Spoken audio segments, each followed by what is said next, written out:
Oh, good morning, Interbet fans, and welcome to the preview for Turffontein. We're on the stand side track, 13th of November, and we've got a 9-race program. 12 o'clock, first race, 20 pentrometer, 6-meter false rail at the 700-meter mark. Should be great racing, and lots of new horses stepping out, so this should be great fun.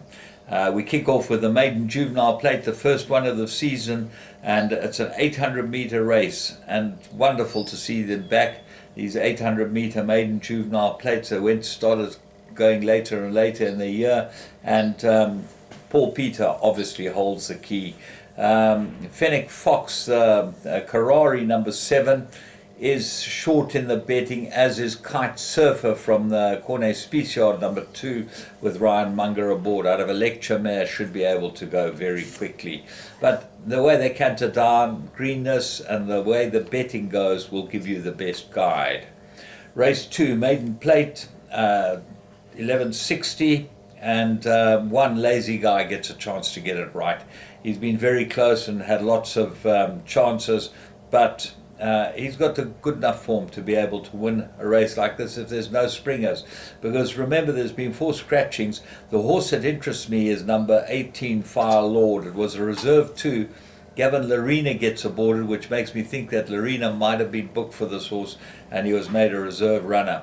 And so he does get into the race. Jet Blast ran a very good first race. St. John Gray inmate number 11.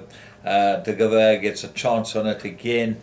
Look for improvement from Gute, the number 10 horse. Brett Crawford's runner with Matiyama on it. I think this might improve, but his horses haven't hit form yet in Johannesburg. 3, General Hancock, obviously got to have a chance, but seems well held on the last run by number 1, Lazy Guy. Race 3, maiden plate, fillies and mares. They go 1600 meters. Well, it's very hard to look up past number 5, Cherengoma. The chink in her armor will be second run after a rest, but I see Stuart Pedigree's gone for the blinkers, and that might make the difference and be able to get her home, but she's very skinny in the market, and second run, I'm always a bit wary to take that type of price. The first timer, Label Queen, beautifully bred, Gavin Larena rides it. That's always a key to checking its chances. And Ubiquitous, number 11, Candace Dawson's runner, I think will improve quite a lot. Look for a decent run from her. The Futura filly, she's definitely looking for this type of trip. Race 4, maiden plate, 1600 meters. I'm going strongly with number 13, Quiet Rebellion, the next Stuart Pettigrew runner. He's got some very good runners, Stuart Pettigrew, and unfancied in the betting first time I'd ran a cracking good race. This should be perfect for it. Matiyama keeps the ride. But not cut and dried. Leeson, number 10, gets the blinkers, second run, always a question mark. Secret Link looks like a big improver, number 2, Master of Coin, good last run. And Karapi, 2 very good runs, number 4 on the card from the Paul Peter yard. So they all come into the race with a chance. Race 5, Fillies Mild, 1600 meters. But when you go through and start dissecting this race, you've got to actually believe Marigold Hotel might be the right horse. Third run after arrest, everything's in her favor. She has got the highest merit rating in the race, and she'll be very hard to beat.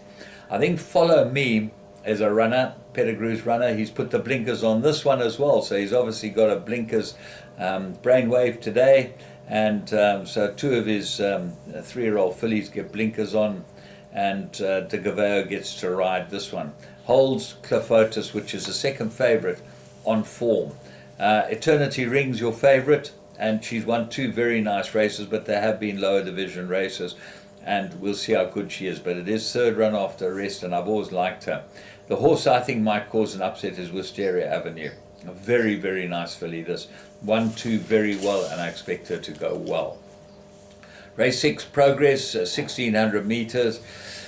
Leopold won a graduation last time, top of the weight, so he didn't get a penalty, and he seems to be have a chance in this race. But on merit ratings, you've got to believe that Major Majestic Mozart is the best horse in the race.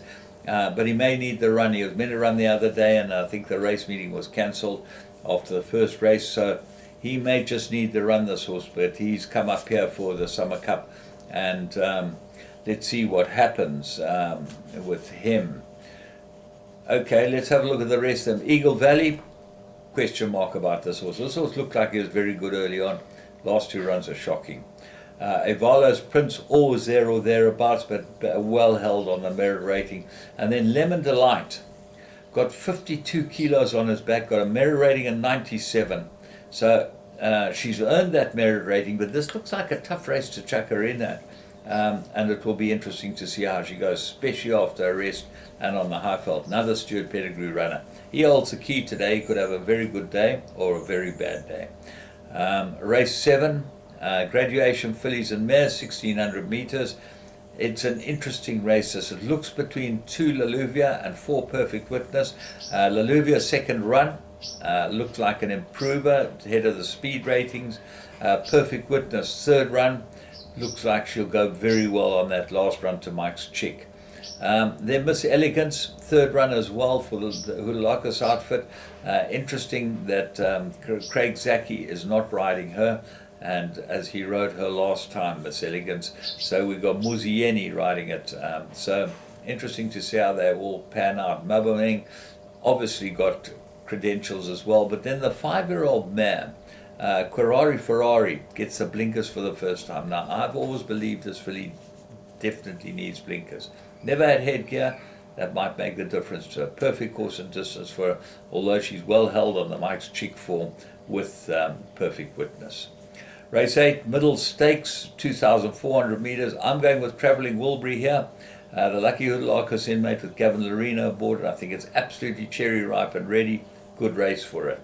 Barrack will be well suited by the jockey booking of Muzieni. He needs a lot of riding. White Fang, very good form, third run after a rest. And Unde Trois, well, she stays well. And I've always believed this filly's had ability. Once I got her over the right trip, she's shown that she's got some sort of ability. Race 9, merit rated 95, and there you go, 1160. I made it the 2 3-year-olds. Baluchi, third run after a rest for the Paul Peters stable. Interesting that Gavin Lorena's riding number 1, Freed from Desire. Warren Kennedy's riding number 1, Freed from Desire. And Baluchi's ridden by Craig Zaki. I like Baluchi's form. I think he'll go very well here. Katinas, I think's a big danger. 8-1, third run after a rest. Muzieni for the Roy Magnus stable.